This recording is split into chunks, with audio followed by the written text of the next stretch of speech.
Hello friends, this is Ashirwad here, and today is a big day because we are starting loops.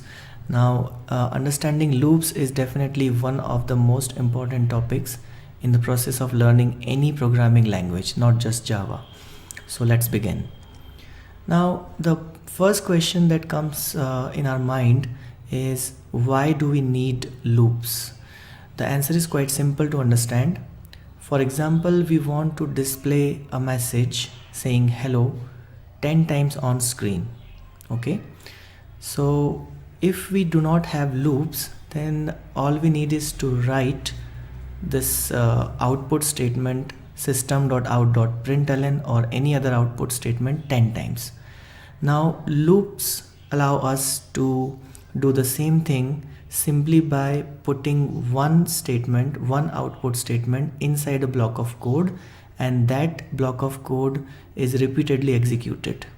So let me explain you with the help of this example, which is showing right in front of your screen. So the first thing I've done here is this. Now this thing is called initialization. Okay, initialization means nothing but giving a start value to a variable which is controlling the loop. So in this case the variable is I. Now the second step is checking whether I is less than or equal to 3. If it is yes, then this line is executed. Obviously it displays the hello message on screen, and then in the next step or in the next statement, I is getting incremented by 1, so I becomes 2, and right after incrementing I, we have written this line, that is go back to step 2. That means the system will not come here and it will directly go back to step 2 here. But when it came back, the value of I it is carrying is 2. So when the step 2 is executing again, it is checking what value of I? 2. And of course 2 is less than 3, so it executes this line again, it displays hello, and then I is incremented by 1 again, and then we are going back to step 2, and this time with the value 3. For the value 3, the condition is again true, and we display this line, we execute this line. Of course I becomes 4 now, and then we go back again, and this time when we go back to step 2, I has become 4, and 4 is neither less than nor it is equal to 3. So this condition is now false, and since the condition is false, it will not execute any of these lines. Instead it will jump directly to this otherwise part, and eventually it will stop. So this is the basic idea of how actually the loop is executed. Now we have to understand a few things before going for coding. The first thing is called initialization.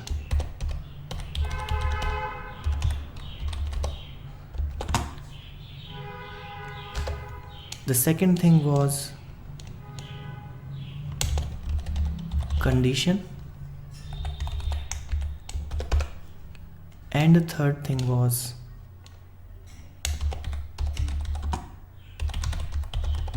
update statement.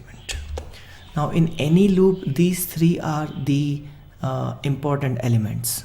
So in our example, we had initialized I with 1, and we put a condition I less than or equal to 3, and every time the loop goes back, we have incremented I with 1.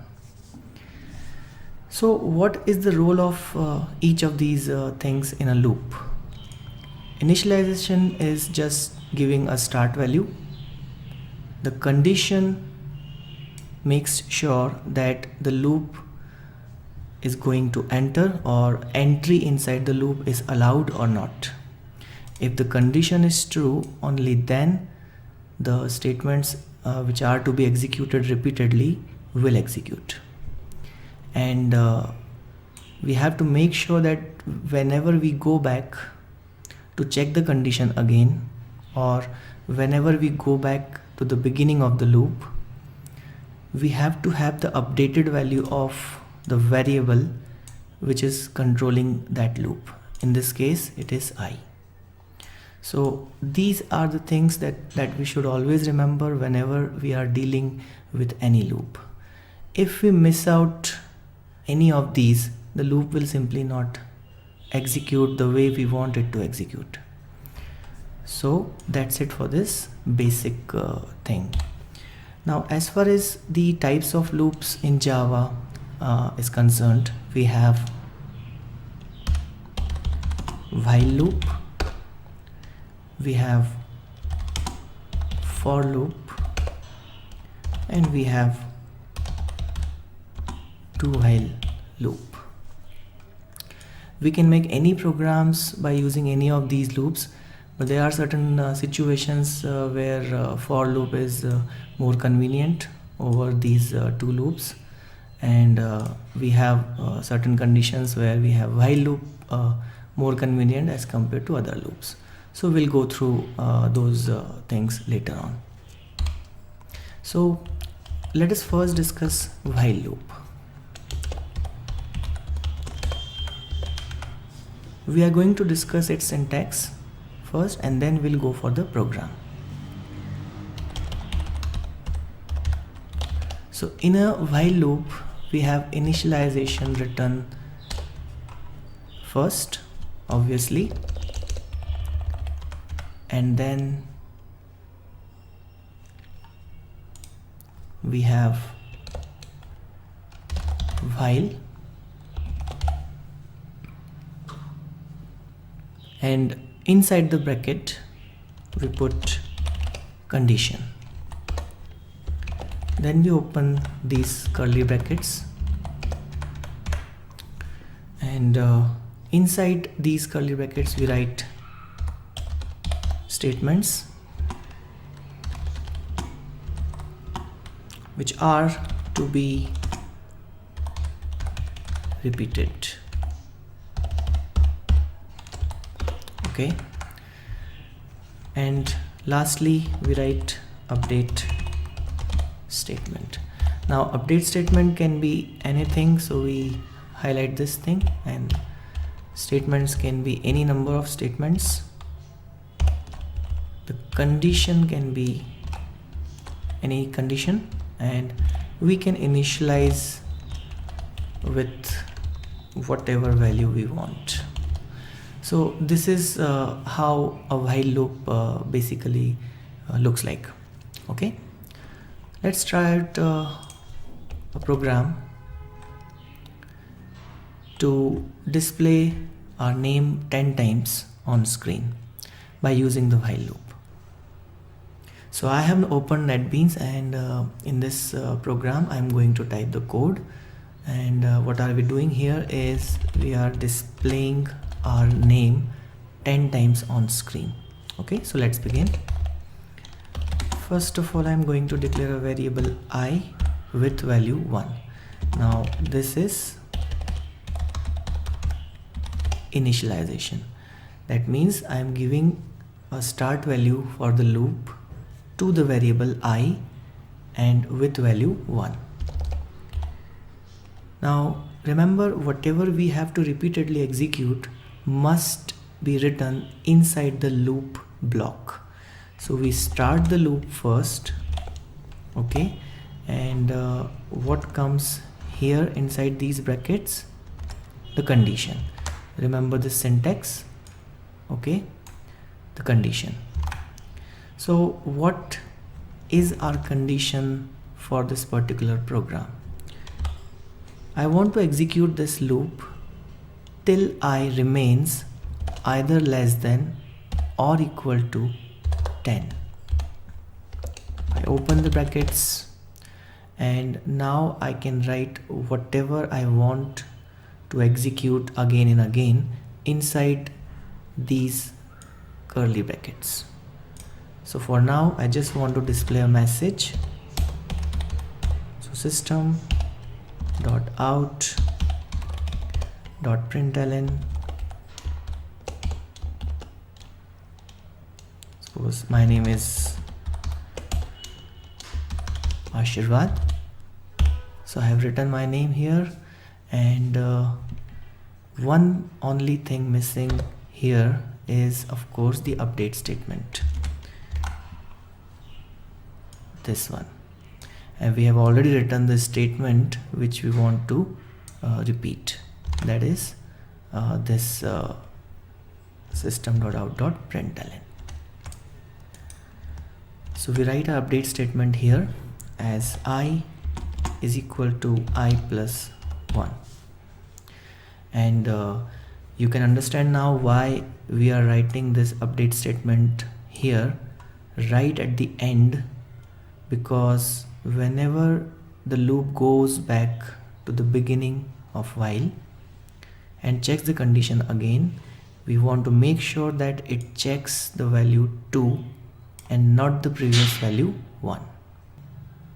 So now we are ready to run this program. Let me write few things here. This is of course condition. Okay, this is condition. Also it is the beginning of the loop, and this thing right here is my update statement. So let's run this program and see if we are getting our name printed 10 times or not.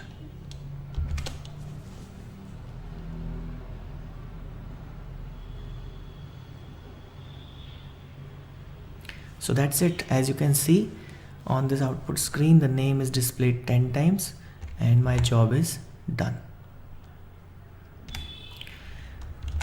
So this is basically how the while loop works. Let me finish this lecture with the important things which I have covered in this lecture, and also you should remember there should always be initialization, there should always be a condition, there should always be an update statement. Without the proper placement of these three things, the loop will not execute. So how this while loop actually functions: the compiler will start with this line, then it comes here and checks for a condition. Of course the condition is true, it gets inside, it updates, it changes the value of I from 1 to 2, and then from this curly bracket it goes back to the beginning. Now this loop will keep on executing till the condition remains true, and the loop will terminate only when the condition is false. So if I ask you with what value of I the loop will terminate, or what will be the final value of I that makes the condition false, is definitely 11, because when I becomes 10 the condition is true, it goes inside, it makes I as 11, and it comes back again. Remember, it will come back when I becomes 11 as well, and for the value 11 it checks the condition, and definitely it is false. So when the condition becomes false, this whole block will not execute, it will be skipped, and then we come here. So if I write any statement here, it will execute after terminating the loop. So that's it for this video. I hope the while loop and the other things which I have explained are clear to you. Thank you so much for watching. Do like and subscribe.